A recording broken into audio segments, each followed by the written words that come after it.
Alright guys, happy Monday. So this is for the video for April 20th of 2020. Two key concepts today: 4.1, technological innovations from 1450 to 1750, and the other one is 4.2, explorations having to do with the causes and events from 1450 to 1750. So this one's kind of long, but really looking at what the essential question is and how all of these different interactions are going to play a role with the way things are going to change during this time period. So the essential question is, how did cross-cultural interactions spread technology and facilitate changes in trade and travel from 1450 to 1750?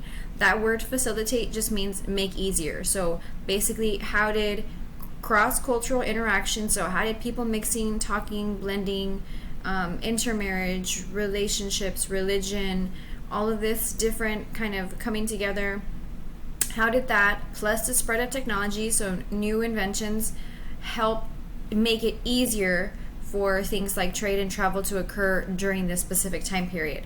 So maritime trade had existed across land and water for centuries. Maritime, remember, has to do with ocean travel. The Silk Road had one part of it that was on land and the other part was on the water. But as Europeans became more interested, especially with maritime trade, they really took a focus on the Indian Ocean. And that had a lot to do with the resources, gold, silver, spices, other things that were not readily or easily available to them from different routes. And so you start to see new patterns of trade develop during this time. Europeans wanted to be involved in the Indian Ocean trade, but there were a lot of conflicts. One of them was the Omani-European rivalry, which encouraged European nations to finance expeditions like Christopher Columbus in search of water routes east. The Omani originally are people from Africa. Their descendants would later be pretty much the African slaves that were originally taken and then brought back later, much later, after the Atlantic slave trade. And so there was a lot of hostility between the two groups because the Omani had been there previously. The Europeans, more specifically the Portuguese, showed up, established trading forts, and this did not sit well with the Omani, who had had long-standing relationships with local tribes and other peoples as far as trade and commerce goes. And so obviously you have a conflict between the two groups. So there's that one thing. And so this would encourage other European countries like Spain to try and finance other types of expeditions to find different ways around this problem, because they didn't want to have to worry about the conflicts going through this problem. So some important and notable people during this time, I'm going to briefly mention Prince Henry the Navigator. I'll talk about him a little bit later. Prince Henry the Navigator, he earns that nickname because navigating was kind of like his his hobby. He was a Prince of Portugal. That was his official title. That's a picture of him there. So he is royalty. Ironically enough, he actually never sailed anywhere because of the fact that he was a prince. He wasn't allowed to travel because that would have put his life in danger, and so he wasn't allowed to pretty much do what he loved to do. But he did really encourage this maritime exploration and trade. He financed schools, cartography, which is map making, the study of different routes and things like that, and he financed many of these expeditions as well. So the discovery of the New World by Christopher Columbus, notice I put New World in quotations because it really wasn't new. The Americas have been there for a really long time. You had Amerindians who had been living there for centuries. It's just that because of the climate changes that happened way back then, these two cultures, these two hemispheres had been separated for thousands of years, and so it's now considered a new world because it's a completely new area that the Europeans are discovering. So Columbus discovers the New World on behalf of Spain. We'll get into a little bit more tomorrow when we talk about the Columbian Exchange, but it would basically be the kind of like the catalyst or the starting point for further water exploration and trade. This new pattern of long-distance trade and colonization is going to lead to the rise of what we're going to call maritime empires that are based specifically on sea travel rather than just land exploration. So the picture that I have there shows kind of like the chart of this Omani-European rivalry. What happened was that the Omani had already had these long-standing connections, long-standing, networking relationships with Arab traders from different parts of the world, and then the European Portuguese kind of came in and were wanting to take over the territory that really didn't necessarily belong to them, and it did cause conflict. A lot of the reason for that too is that the Arab traders were more comfortable trading with people that they already knew or people that shared the same religion as them. So it is going to cause not just an economic conflict, but it is also going to cause a religious conflict as well. So some innovations that made these things possible. I'm going to go through these really, really fast because we've actually covered them before, but I just need to mention them one more time. So you have various new technologies that were taken or improved from classical Islamic and Asian technology. So that's probably the most important piece to remember about all of the things that we're going to talk about today on this slide, is that all of these things actually came from other civilizations first, and then the Europeans kind of borrowed on the idea and then refined them and changed them. So you have the magnetic compass, which was originally taken from China, which we talked about, helped show the cardinal directions. You have the astrolabe, which was taken from Muslim navigators. It actually helped you determine your latitude and longitude, but more specifically your distance from the equator. So very, very, very specific navigational routes. The caravel is going to be a ship that was developed by the Portuguese. It's a smaller 3-mast ship. The reason why this one was important is that you either had really, really, really tiny small ships that were meant for like lakes and rivers, or you had huge giant Spanish galleons that were meant for, you know, big ocean travel, or Dhow Chinese junk ships that were meant for big ocean travel. The caravel was small enough that it could have multiple masts, which is a picture you guys have there, but it could also travel on small rivers and lakes, but it could also travel on open ocean. So it was a new invention that made traveling on the water a lot easier because it was lighter and it was faster. You had advancement in the art of cartography, which is map making. Early maps, if you try and look at them, they are not really maps. Most of them are specifically tied to religious significance, so they'll have very minimal actual geographical, you know, like locations. It's just going to be like pictures and images and random kind of icons on there, because they were not really intended to show you specific locations. Now you actually are going to start seeing more of a layout of the actual land, you know, ridges, lakes, mountains, hills, paths. You're going to start seeing measurements, and so map making is going to become much more of a predominant skill. You have the lateen sail, which we talked about. It's a triangular sail. It's important because depending on whichever direction you're facing it, you can actually catch wind either way. Based on the scientific revolution, you're going to have ideas from Isaac Newton that have to deal with gravity. That's actually going to help sailors when they are trying to map out the tides, when the tides come in and go out, and so that does help them sail easier. And then the astronomical chart, that's going to actually map out the stars and the galaxies that are used for very specific or very strategic types of navigation. So some long-term results, there's a couple of them. Long-term results of these innovations and of this exploration and the cross-cultural mixing and blending is, 1, you're going to have the rapid expansion of exploration and global trade. 2, you're going to have the introduction of gunpowder, which helped aid a lot of these European nations in their expansions. Even though the Islamic empires, like the Ottomans, the Safavids, and the Mughals were the first ones to use gunpowder, the Europeans are really going to capitalize on that gunpowder. It's going to make them extremely, extremely powerful, and they're basically going to wipe out all of their enemies, which we'll talk about in a minute.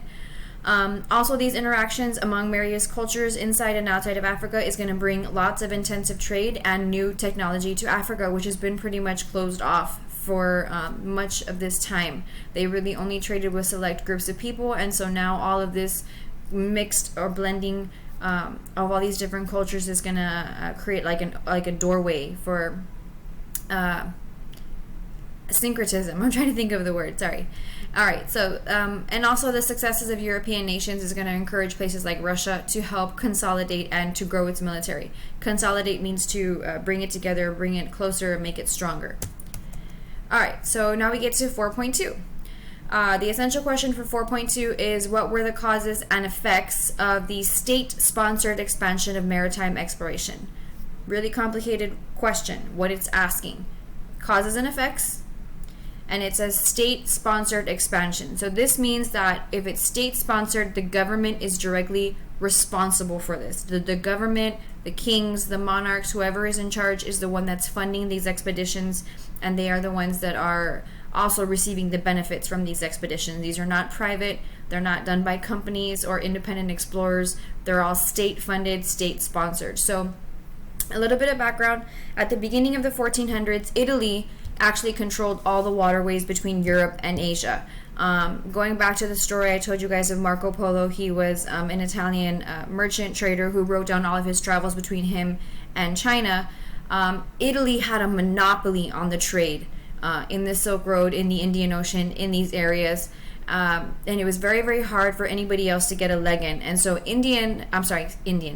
Italy flourished and did extremely, extremely well. But the rest of Europe didn't do so well because, like I said, Italy had a monopoly. They controlled everything. And the fact that Italy itself is a big giant peninsula, it's surrounded by water, it makes it ideal for trade because almost every single Italian city could be a port city or could be a center for trade and commerce. So you're going to see other countries like Spain, Portugal, France, and England try and compete with Italy for new water routes to Asia in search of riches.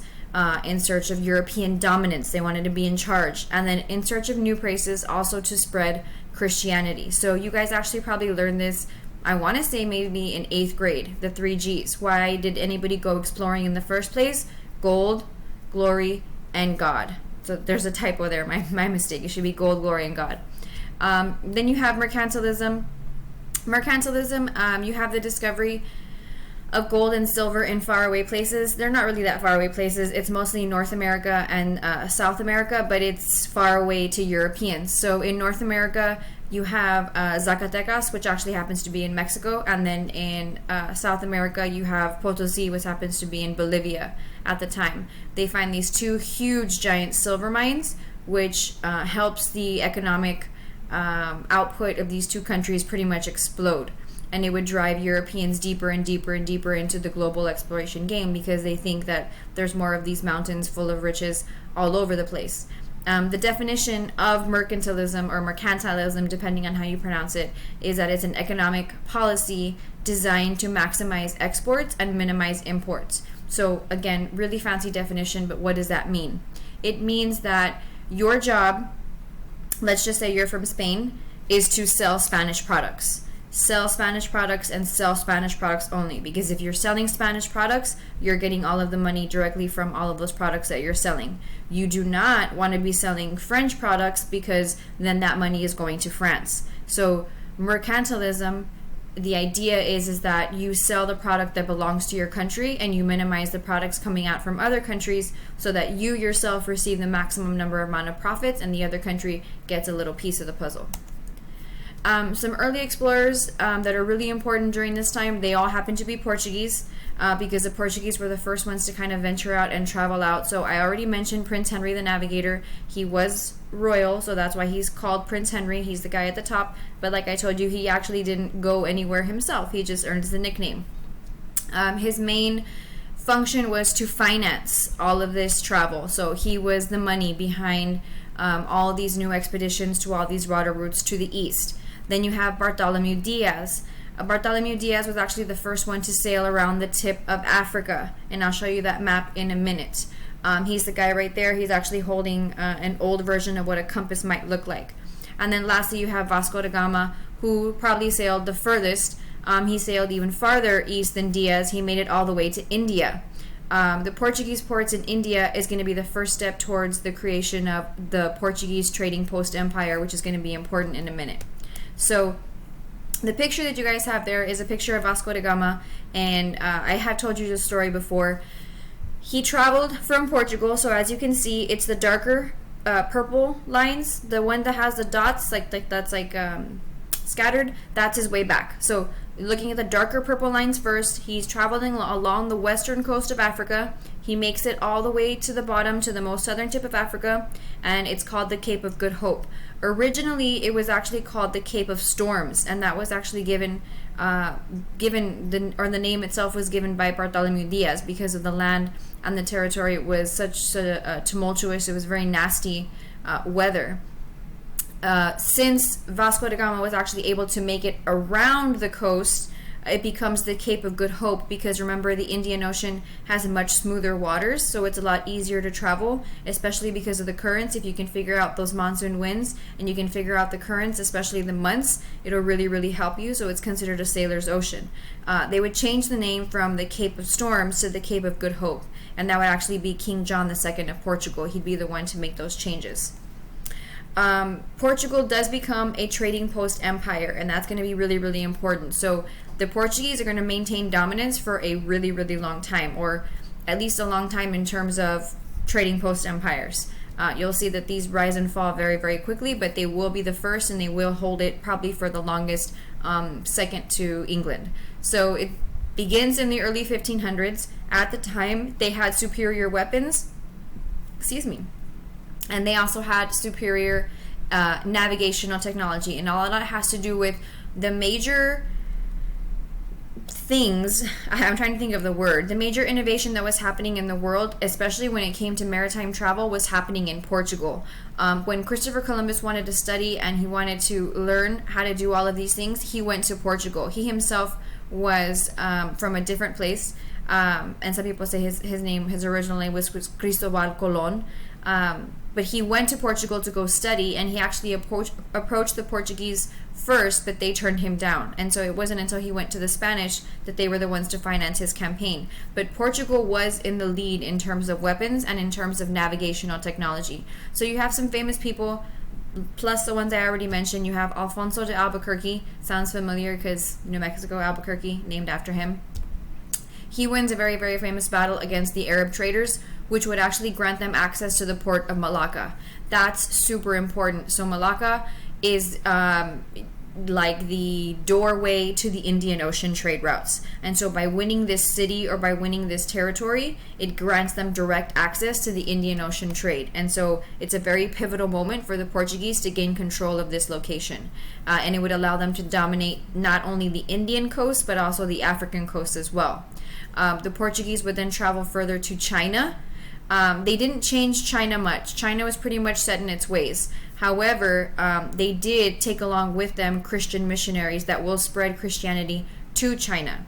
The Chinese are not very welcoming to Christians. They did not like this very much, especially because Confucianism was the main religious belief during that time. Remember, Confucianism is not a religion, it's more of a way of life or a way of being, and Christianity took away from that. So eventually there are going to be conflicts, there are going to be rebellions, there are going to be emperors and empresses that really do not like the idea of foreigners involved in their countries, and so at one point they are eventually going to close their doors to trade, and they are eventually going to close their doors to outsiders. So the two pictures I have there, one of them is Alfonso de Albuquerque, and then the other one actually shows Chinese people persecuting or executing, I should say, Christian missionaries because they did not take kindly to them at all.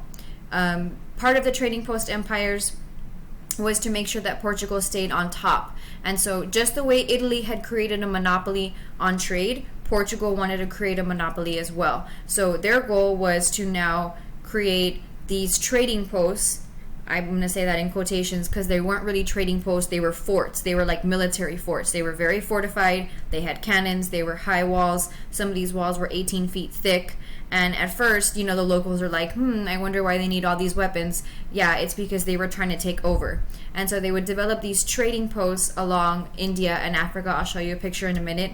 And it made them the first official trading post empire. It's going to be an empire that's built on trade rather than on land. So most of the empires that we had been talking about were land-based or overland-based, and now this one is going to be spread out, which eventually is going to make it a little bit hard because they're not going to have enough people to be able to control all of this territory and all of this land.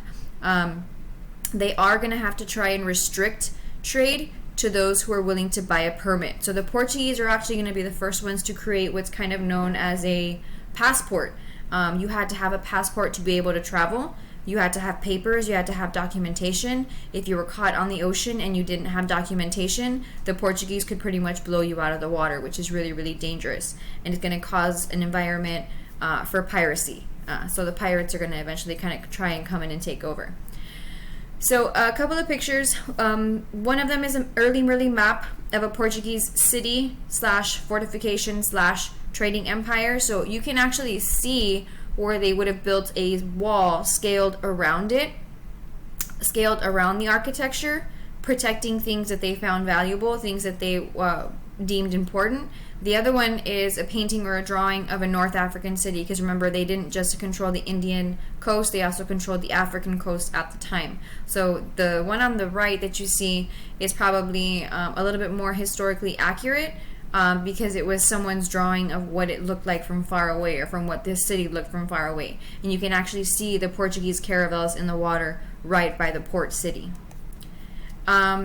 So the Portuguese vulnerability, I'm going to move myself over here to the bottom as much as I can. There we go. Eventually the Portuguese are going to fall for a couple of reasons. They were a small country and they were lacking in workers. So while they had money, they didn't have enough people. And then when their empire spread too far too quickly, they didn't have enough people to employ or to work maintaining control of this empire. So it is going to fall apart.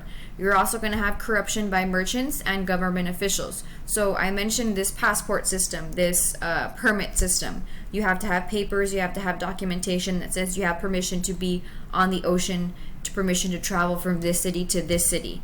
Well, sometimes people would pay money to these whoever was patrolling, on the ships or in the ports, and be like, look, I don't have my papers, but here's a couple of hundred, or here's some gold coins, can you let me pass? And so you're going to see backdoor deals kind of happening like that, and this whole passport permit system is going to eventually fail because of the corruption of some of these merchants and these government officials.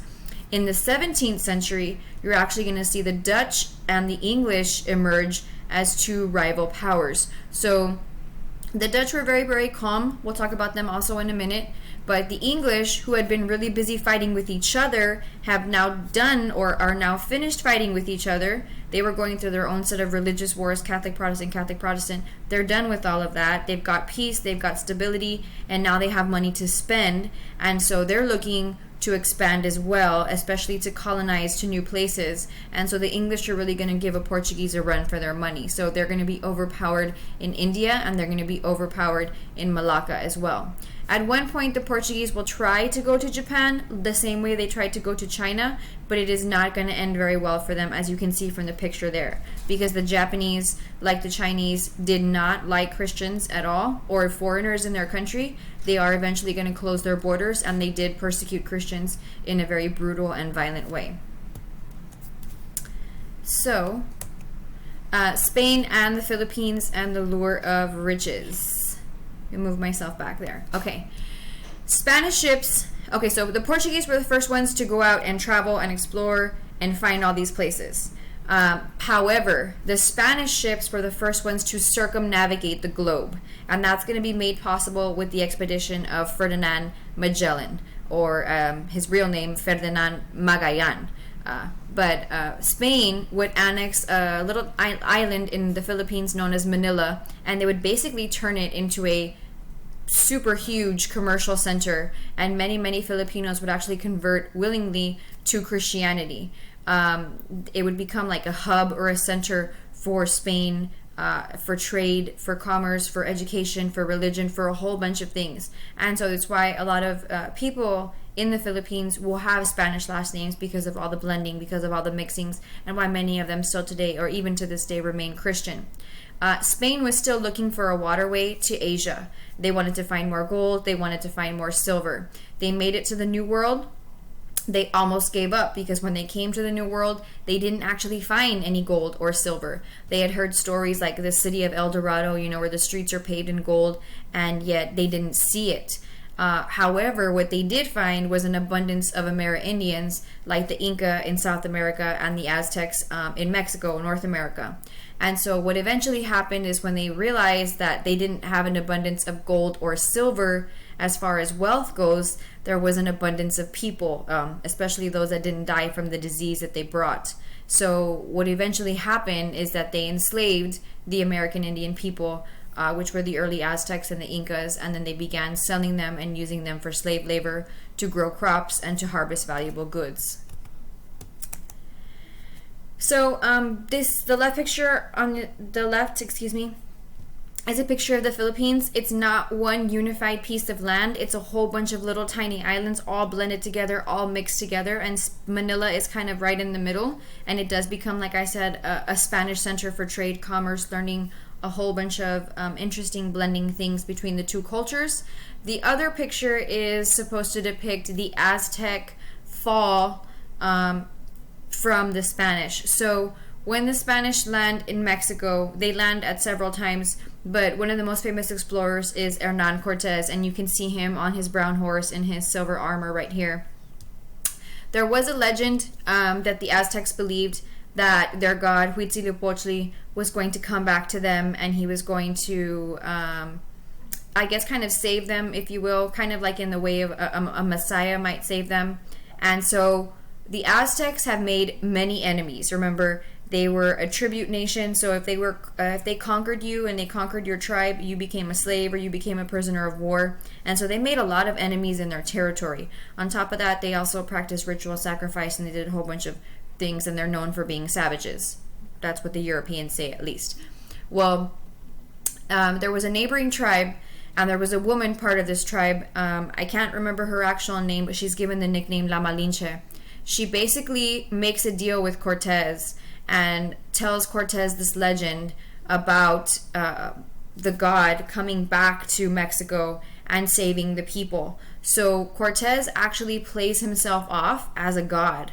And these Europeans have guns, they have shiny armor, they have things that the Indians have never seen before. So when they show up and they arrive at the city, Montezuma, who's the Aztec emperor at the time, he legit believes that they really are gods returning to earth. And so they welcome them into the city thinking like, we are saved, this is amazing, like these are great people. And they welcome Cortez into the city. He's there for about 3 weeks, and then he completely destroys it, and the Aztec people are wiped out, or most of them are either killed in battle, they die from diseases, or they're enslaved. So it all ends up falling apart after that.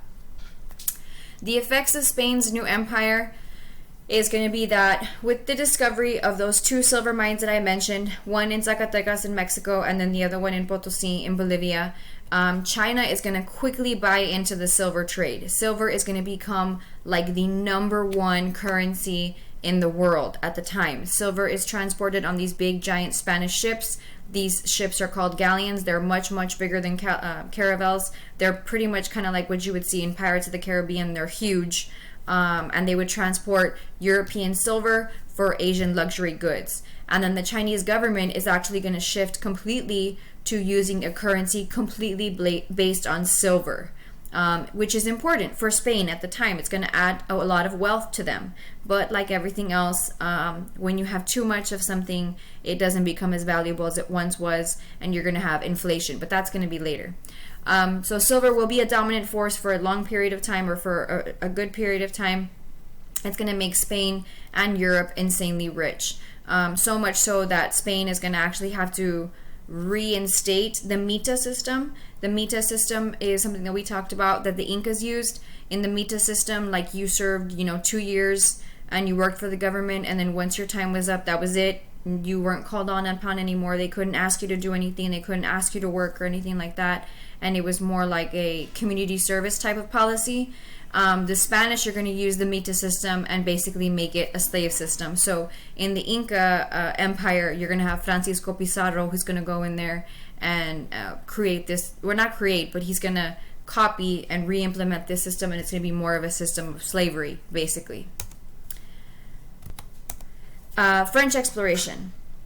So France started exploring expeditions in search of the Northwest Passage, which is a waterway from East Asia, and they were looking for spices in the 1500s. You have one of the famous explorers, his name was Jacques Cartier. Cartier, he sailed from the Atlantic Ocean,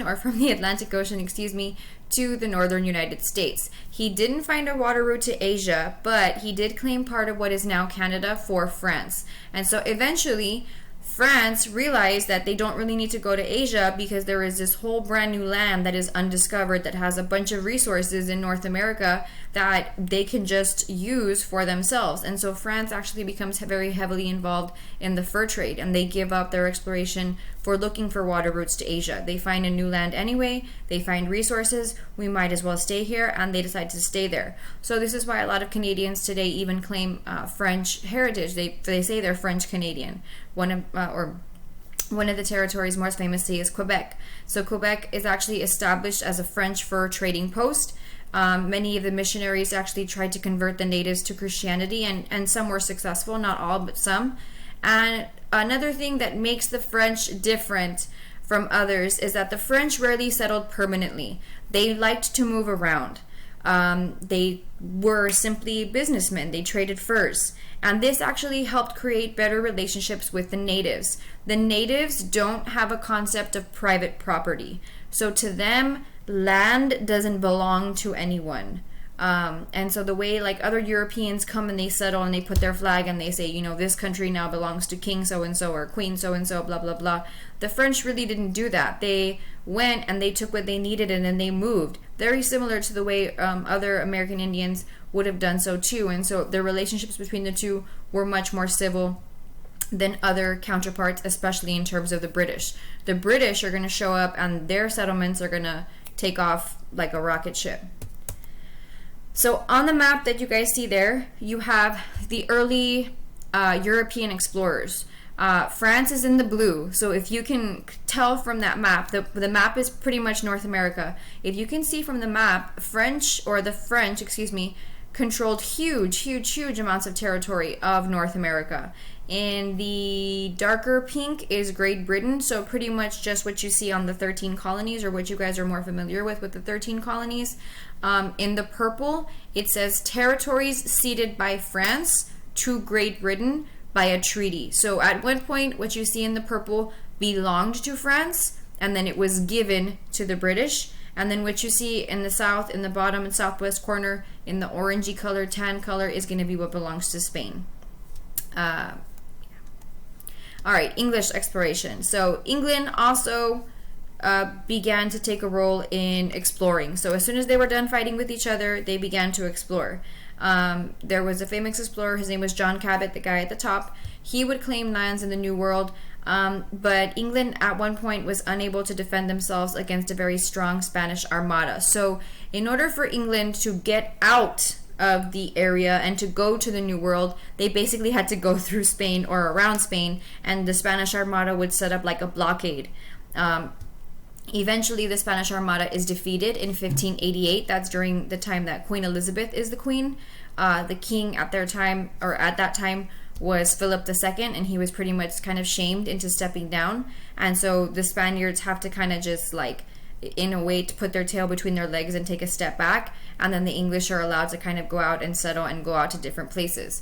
So you're going to see like the establishment of Virginia, who was actually named after Queen Elizabeth, and then England is actually going to become the dominant naval force in the world. They're going to have the most ships, they're going to have the best ships, they're going to have the most advanced navigation, and their settlements, once they get to the New World, I mean, like, that thing is going to go up, like those cities are going to go up overnight. It's going to just explode. They're going to knock the French, the Dutch, the Indians, you know, everyone out of the water and just take over completely. The very first like official city establishment, besides the other ones that we talked about, is going to be Jamestown, and you guys learned about it probably in 8th grade. It was founded in 1607. It's named after James I of England, so at the time he was the King of England. It was originally settled by joint stock companies, and then later by people who were seeking religious freedoms. We called them Puritans. You guys might know them as Pilgrims. Even though the Puritans and the Pilgrims first settled, and you guys might know the story of, you know, Plymouth Rock and the Mayflower, that's in Massachusetts. It was because of Jamestown that they were able to travel there in the first place. So the picture that I show you guys there is actually them settling Jamestown. The picture on the left is what the original Jamestown colony would have looked like. So it's not this huge giant city. It's very, very small. Very few settlers actually went.